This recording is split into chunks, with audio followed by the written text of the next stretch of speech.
Donc la deuxième question, c'est si tu pouvais avoir un super pouvoir, lequel choisirais-tu? Ouf. Lire dans la pensée des gens.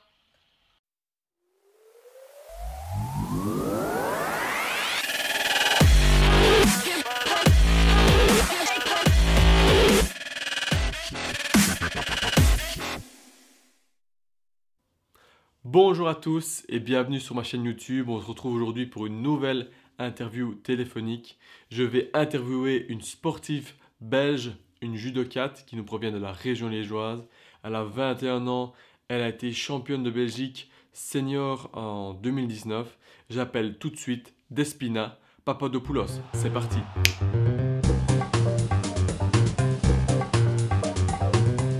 Bonjour Despina, comment vas-tu?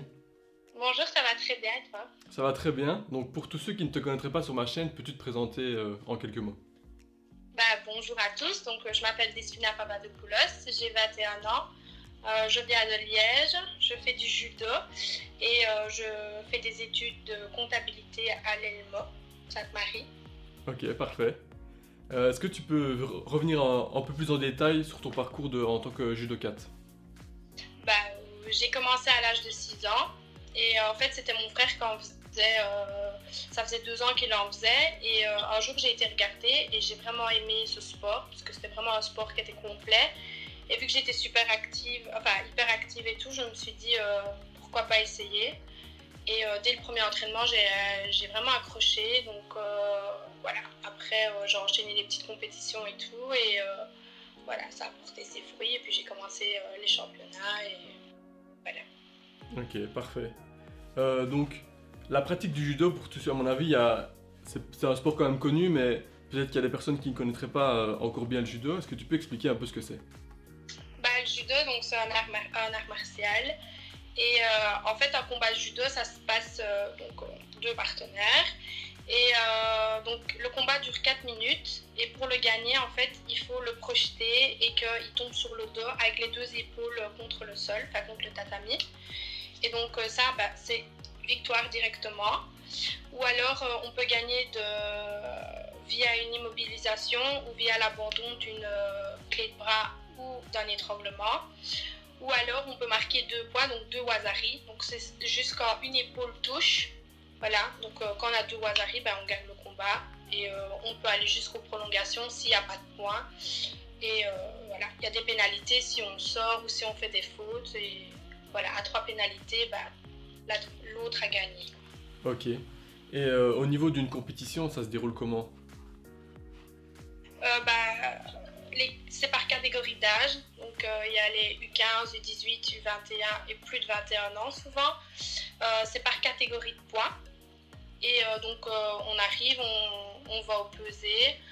Et puis on attend le tirage. Voilà. Donc après on voit les tableaux avec le quart, le huitième. Ça dépend de combien on est. Et puis voilà, ça s'enchaîne à combat. Dans les grosses compétitions, le premier qui est appelé est en blanc et le deuxième qui est appelé est en bleu pour les différencier, pour revoir dans les replays et tout. Et voilà, donc on salue d'abord la première zone et puis on avance et puis on salue la deuxième et puis le combat commence. Ok. Et c'est plus ou moins combien de combats sur une journée ou 2 journées, je sais pas trop. C'est sur une journée, c'est souvent le samedi pour les garçons dans les officiels et le dimanche pour les filles. Et je dirais, en prenant le championnat de Belgique, vu que c'est les 4 flamands contre les 4 meilleurs wallons, il faut en faire 1, 2 pour aller en finale et 3 pour être champion. Ok, parfait. C'est bon pour moi. Donc, tu as été championne de Belgique ici en 2019 en senior pour la première fois. Est-ce que tu peux Ouais. revenir sur cette compétition avec nous? Ouais. C'était quand même un grand moment dans ma jeune carrière, on va dire, parce que je ne m'y attendais pas du tout. Je venais de changer de club et tout, donc c'était nouveau pour moi, c'était des nouveaux coachs. Et voilà, donc d'abord j'ai dû passer les premières qualifications, donc le championnat régional. Et là, j'étais pas, on va dire, dans mon assiette, parce que c'était la première compétition de l'année, donc il faut s'y mettre et tout. Donc là, j'ai perdu 2 combats, mais j'ai réussi à gagner le troisième qui m'a fait permettre de me faire qualifier, donc de finir troisième. Et puis arrive le championnat de Belgique. Donc mon premier combat c'était contre la première flamande que j'avais déjà battue chez les jeunes, donc c'était pas elle qui me faisait le plus peur. Et donc elle est pas venue, elle était absente, donc j'ai passé un tour on va dire, donc la chance était avec moi. Le deuxième combat, j'ai rencontré une flamande, donc en demi-finale. J'ai rencontré une flamande que j'avais jamais rencontrée et ça a été, voilà. Par contre, en finale, j'ai rencontré une fille qui était quand même beaucoup plus âgée que moi et qui m'avait déjà battue 2 fois auparavant. Donc voilà, c'était une fille qui connaissait mon judo, qui s'était entraînée pendant la semaine pour me battre parce qu'elle connaissait toutes mes faiblesses et elle était beaucoup plus grande que moi parce que je suis toute petite. Et voilà, donc psychologiquement, on m'a préparé, mon coach, on a refait des répètes, on a dit ça, on a mis un plan et tout. Et avant le combat, je lui ai dit, oui, je vais faire cette technique-là. Et je suis sûre que ça va passer. Et alors, après, arrive la finale, je me suis mis dans ma bulle, j'ai écouté ma musique et tout.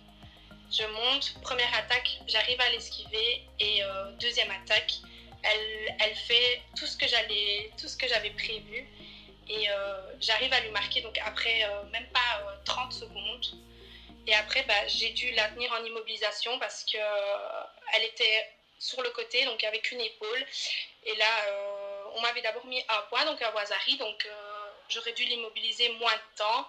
Et puis on l'a enlevé, donc j'ai dû tenir 20 secondes, mais c'était quand même les 20 secondes les plus longues de ma vie, on va dire, parce que avec tous les cris, la famille qui crie, le coach qui crie... j'avais hâte que c'est fini et puis quand on m'a dit ouais Ippon, voilà quoi, j'en revenais pas, j'ai regardé au moins 3-4 fois ma finale parce que j'en revenais pas en fait. Ok, parfait. Donc tu as été également championne en U21, enfin en moins de 21, et maintenant en senior. Quel est ton prochain titre que tu vises? Je dirais, j'aimerais bien prendre un deuxième titre en senior, parce que c'est quand même, avoir un titre en senior, c'est quand même un beau statut, on va dire. Donc voilà, maintenant je sais pas s'il va avoir lieu avec les histoires de Corona, puisque c'est souvent vers fin octobre la première qualif, début novembre pour la finale, la grande finale. Donc je sais pas comment ça va évoluer, mais là pour le moment... je me maintiens en forme le plus possible pour ne pas être retardée et essayer de gagner, quoi. Ok, parfait. Et donc, tu en as parlé, tu es encore étudiante. Comment Oui. tu fais pour gérer l'aspect sport et études en même temps? Ouf, ça c'est un peu plus compliqué, surtout avec les entraînements, parce que j'ai entraînement tous les jours, sauf le mercredi, et souvent samedi, dimanche, j'ai championnat. Donc pour ça, il faut étudier, j'étudie la nuit beaucoup, donc je vais à l'entraînement vers 7h, je reviens à 9h, 9h30, 10h, je me lave et puis j'étudie, mais j'aime bien étudier la nuit, donc j'ai attrapé un rythme. Maintenant, voilà, des fois il y avait des cours, j'étais trop fatiguée le matin, parce que quand c'était gros entraînements avec des grosses compètes, je vais dire ça, mais j'y allais pas. Les premières heures du matin, voilà. Mais voilà, sinon, pour moi, c'est possible de combiner sport et études, mais il faut avoir un rythme et organiser son planning. Ok. Et tu en as parlé également, c'était le confinement, c'est là toujours un peu. Comment tu l'as vécu personnellement? Franchement, personnellement, je l'ai bien vécu mon confinement, puisque je suis en année diplômante, donc j'ai pas d'examen à passer. Donc voilà. Et donc il y a juste mon stage qui a été suspendu. Mais je n'ai pas eu de télétravail à faire, donc j'étais un peu en vacances, on va dire. J'avais juste mon TFE à faire, mais quelques heures par jour, ça allait. Et sur le plan du judo, j'ai la chance d'être dans un club qui a pu vite s'adapter. Et même pas une semaine et demie, 2 semaines après le début du confinement, ils ont proposé des entraînements en ligne, des vidéos. On a reçu un planning pour le cardio, pour la vitesse et tout. Donc voilà, j'essaye au maximum de le respecter tous les jours. Enfin, je dis quand même qu'il y a quelques jours où je me repose, mais voilà, j'essaye de faire au maximum parce que que je sais pas quand va être la reprise, donc il faut être prêt, quoi. Ok, parfait.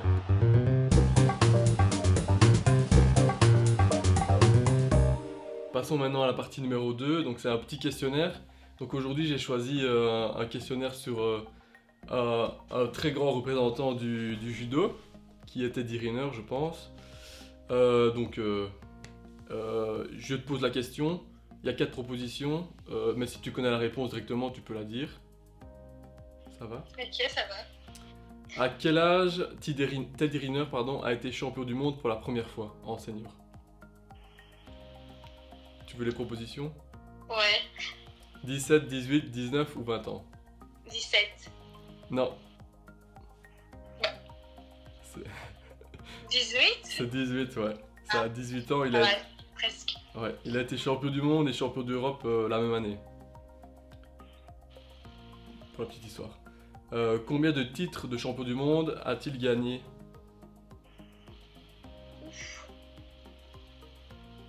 Tu veux aussi les propositions? Ouais. 5, 8, 10 ou 12? Il est trop fort ce gars-là, donc je dirais 10. Ouais, c'est juste, c'est 10. Ah. Alors, quel est le lieu de naissance de Teddy Riner? Alors, il y a soit la Guadeloupe, Paris, la Réunion ou la Corse.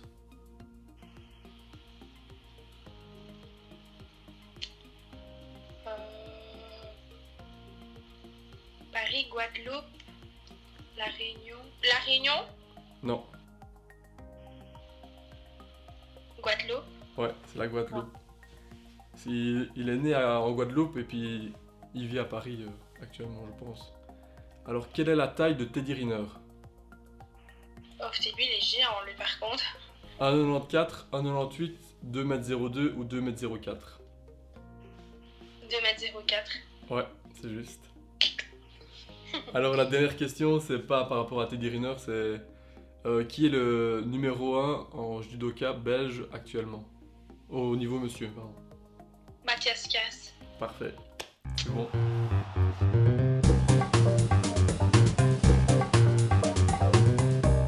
Passons maintenant à la partie suivante. Donc, c'est encore d'autres petites questions par rapport à toi et ton parcours. Est-ce que tu as une routine ou un rituel avant une compétition? Oui. Le jour avant, je visualise des vidéos beaucoup. J'essaie de manger sain. Voilà, ça aussi. Et des fois, j'aime bien aller faire un petit footing de 20 minutes dehors pour vraiment m'aérer l'esprit et vraiment sortir de tout ce stress et tout. Parce que moi, je suis quand même une grande stressée, donc ça me permet de me changer les idées. Et sinon, j'essaie d'aller dormir tôt et d'avoir une bonne hygiène le lendemain matin, de me laver, d'être calme. Maintenant, je dis ça, mais c'est très difficile à gérer. Et puis, voilà. J'essaie de me mettre directement dans ma bulle après la pesée et voilà, essayer d'être concentrée au maximum. Ok. Est-ce que tu as déjà un meilleur souvenir dans ta jeune carrière? Oui.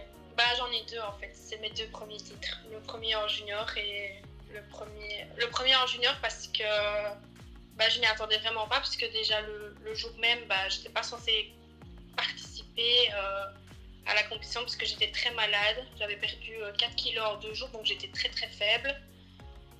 Et en senior, parce que voilà, un titre en senior, c'est quand même quelque chose. Mhm. Et est-ce qu'à l'inverse, tu as une plus grosse déception?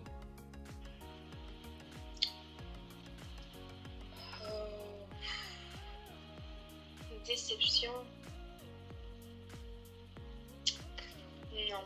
Enfin, à part peut-être une blessure une fois en compète et encore ça a été, mais sinon, j'essaie de retenir que les bons moments, mais non, j'ai pas trop. Non.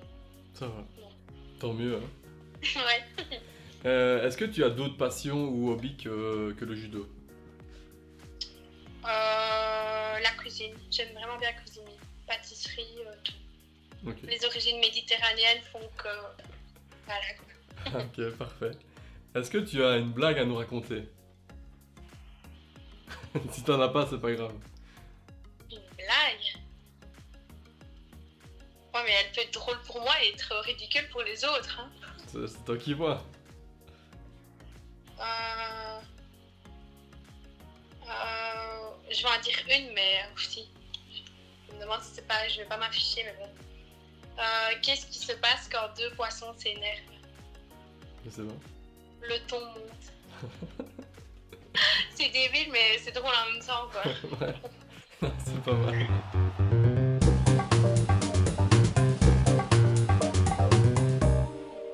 Passons maintenant à la partie suivante, donc c'est les questions des internautes. J'ai sondé ma communauté pour qu'elle te pose des questions, donc je vais te lire leurs questions. Alors, quelle est la chose la plus difficile dans ton sport? Pour moi, Ouais, pour toi. c'est gérer le stress. Parce que c'est quelque chose que j'arrive pas. Moi, je suis très pessimiste, donc je vais voir un adversaire. Si j'ai jamais combattu avec et tout, je vais me dire, oh, je vais perdre, elle est plus grande, elle est truc. En plus, avant quand j'étais plus jeune, quand je voyais une ceinture noire, je disais, mais les ceintures noires, à me battre et tout, alors qu'en fait, la ceinture n'a rien à voir dedans, parce qu'on peut être hyper nul et avoir sa ceinture noire, parce que c'est quand même deux choses complètement différentes. Mais je dirais gérer le stress, parce que ça, c'est vraiment quelque chose. Je pense que c'est quelque chose qui, quand même, tue des fois mes combats, parce que le stress, des fois, prend le dessus. Donc, voilà. Ok. Alors, il y a une question de quelqu'un qui te connaît assez bien, je pense. Comment s'est passé le TFE malgré le confinement? Il s'est bien passé.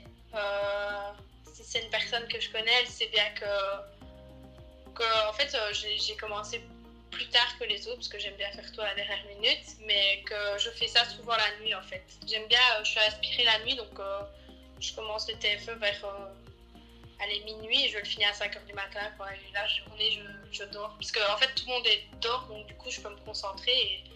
Mais je suis très productive la nuit, quoi. Ok, parfait. En espérant que les profs tombent pas sur ça.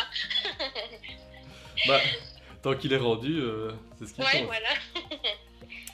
Alors comment, t'as déjà répondu à cette question-là, mais qu'as-tu fait, durant le confinement? Durant le confinement, j'ai fait mon TFE, ouais, ça, c'est sûr. J'ai beaucoup profité avec ma famille, puisqu'il y avait que ça à faire, on pouvait plus aller voir nos amis et tout. Et un truc que j'ai fait beaucoup, c'est du sport. Franchement, ça c'est vraiment depuis le premier jour.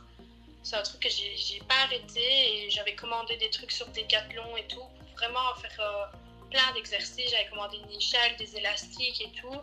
Et mon coach m'avait fait un planning personnalisé pour améliorer ma vitesse et tout. Donc c'est un truc que j'ai quand même fait parce que j'avais le temps, quoi. J'avais beaucoup de temps et du coup, voilà. Ok.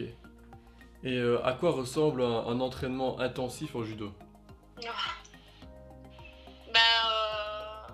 Ça commence par une demi-heure d'échauffement, donc c'est 2 heures. Je reprends celui du jeudi parce que c'est le plus compliqué, donc il y a une demi-heure d'échauffement avec dedans de la musculation, de la rapidité et tout. Ce que je déteste le plus, c'est les burpees là-dedans. Donc voilà, c'est un truc que j'essaye d'esquiver tout le temps. Et puis après, on part sur des ochikomi, donc c'est des répétitions de mouvements, donc sur des longueurs. Après, on fait un peu de technique, mais pas beaucoup, parce qu'il y a des cours qui sont vraiment pour la technique. Nous, c'est vraiment compétition. Et puis après, on enchaîne les combats. On enchaîne les combats. On fait 3-4 minutes par combat, mais avec la chaleur et tout, quand ça fait déjà 1h15, 1h20 d'entraînement, il faut tenir, quoi. Il faut les enchaîner. Et donc, voilà. Après, on fait souvent des étirements bien calmes parce que c'est hyper fatigant. Un entraînement intensif, le lendemain, je le ressens. Ok, parfait. Est-ce qu'il y a une combattante que tu redoutes le plus de combattre?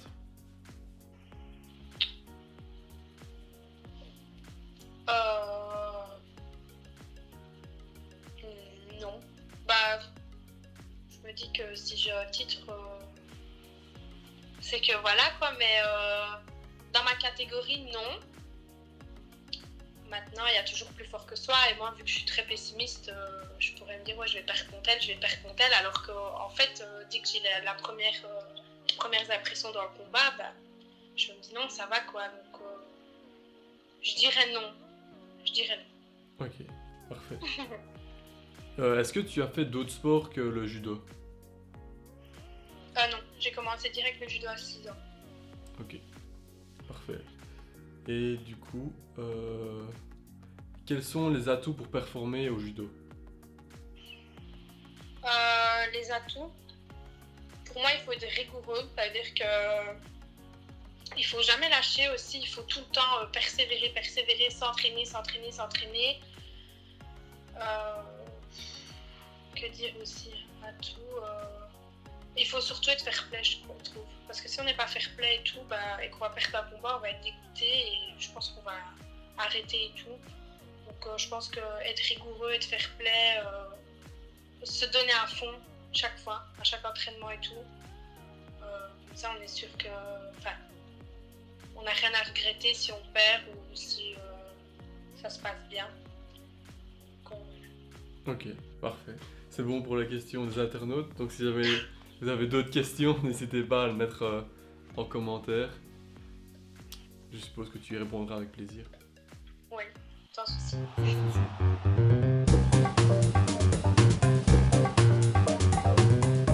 Passons maintenant à la partie suivante, donc c'est la partie ici.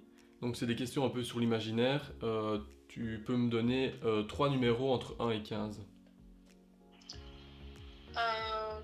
3, 4 et 12. La première question, c'est si tu devais faire tes bagages et t'installer dans un autre pays, où irais-tu? En Grèce. Parce que je suis grecque et voilà, pour moi c'est le plus beau pays. Enfin, un des plus beaux pays, on va dire. Et voilà, je parle la langue et tout et j'aime vraiment bien. Donc, même si la situation économique c'est pas trop ça, j'irai quand même là-bas. Est-ce qu'il y a une ville en particulier?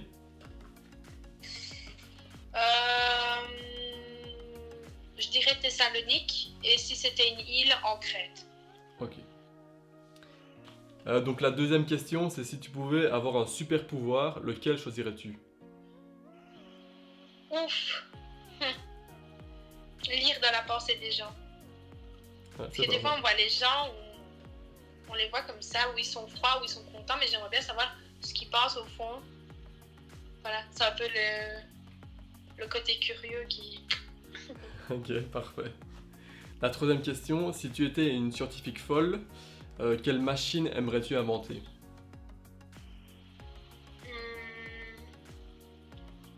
La machine pour remonter dans le temps. Ouais, classique. Ouais, classique. Parce que je me dis qu'il y a des gens qui ont fait des erreurs ou quoi et que voilà, ils aimeraient bien corriger, mais bon, voilà, il faut assumer son passé, mais voilà, si on peut aller le corriger, voilà. Ok. Si on peut enlever le corona, éviter et revenir dans une vie normale, je l'aurais fait aussi. Ok, c'est parfait.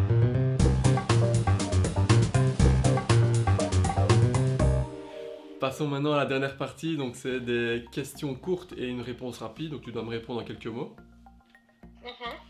Quelle est la première chose que tu fais le matin? Je mange. Ok. Quel est le dernier film ou la dernière série que tu as regardé? C'est une vieille série, mais c'est les frères Scott. J'ai repris par le confinement. Ok. Quel est ton plat préféré? Les pâtes. Il y a un plat de pâtes spécial ou pas? Les carbos. Pas de Carbonara, j'aime bien. Ok. Pourtant, c'est pas un plat grec? Ouais, je sais, mais c'est vraiment un plat qui passe partout en fait. Ouais, voilà. Sinon, les plats grecs, j'aime bien aussi. Les pitas, les plats gyros. Voilà. Ok, Les pâtes. parfait. Quelle est la musique que tu écoutes pour le moment?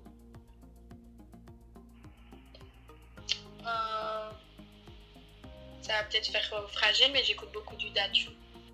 Ok, pas de soucis. Voilà. Quelle est ton idole? Est-ce que tu as une idole ou quelqu'un qui t'inspire vraiment? Dans le judo, Dans le judo ou une personne connue, peu importe. dirais Mathias Kahl, parce que c'est un jeune judoka, il a 23 ans et il a un palmarès waouh quoi. Donc franchement, je suis vraiment fière. En plus, c'est un belge, donc chapeau. Ok. Quelle va être ta prochaine destination de vacances? La Crète, j'espère. Maintenant, ils ont réouvert leurs frontières, la Grèce, mais la Belgique n'est pas dans les pays. Donc du coup, ça va un petit peu attendre. Mais sinon, ouais non, la Grèce. Je reste pour le pays. Ok. Est-ce qu'il y a une compétition que tu rêves vraiment de gagner?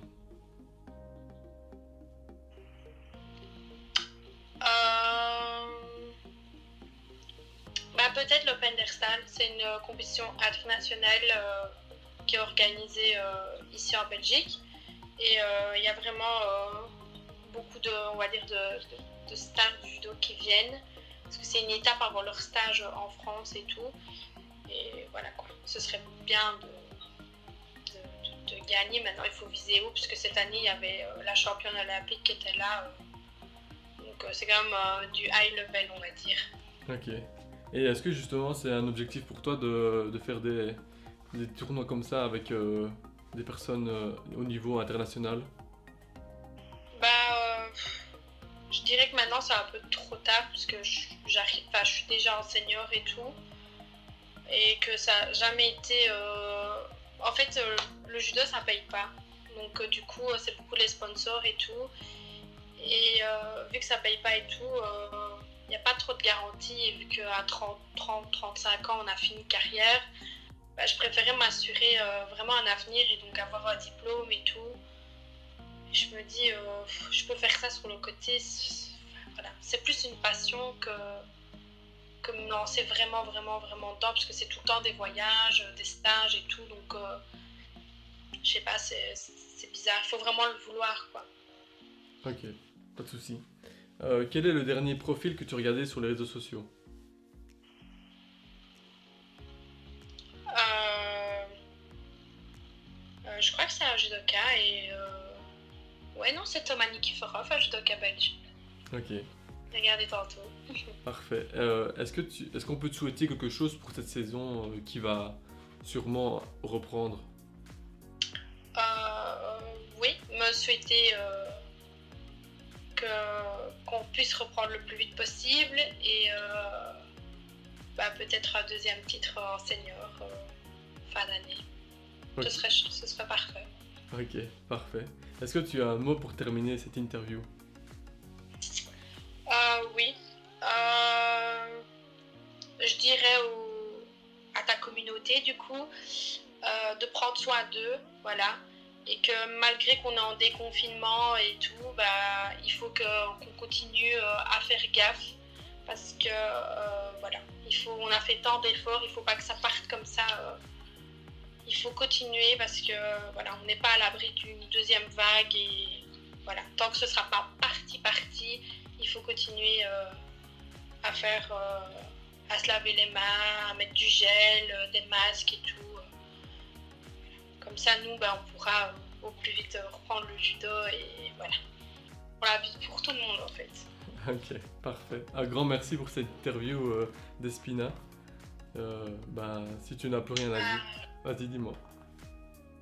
Bah, grand merci à toi de m'avoir proposé. C'est bien gentil. Franchement, c'est bien ce que tu fais. Comme ça, tu permets bah, aux gens de découvrir plusieurs disciplines. Parce que moi, j'ai regardé quand même plusieurs vidéos. Et il y avait des sports que je connaissais pas. Et avec les vidéos, je me suis un peu intéressée. Je me dis, ah oui, il y a ça, il y a ça, il y a ça. Donc voilà. Franchement, c'est bien. C'est gentil, merci. Avec plaisir. Eh ben, je te souhaite plein de bonnes choses pour la suite. C'est gentil. Et voilà. Merci.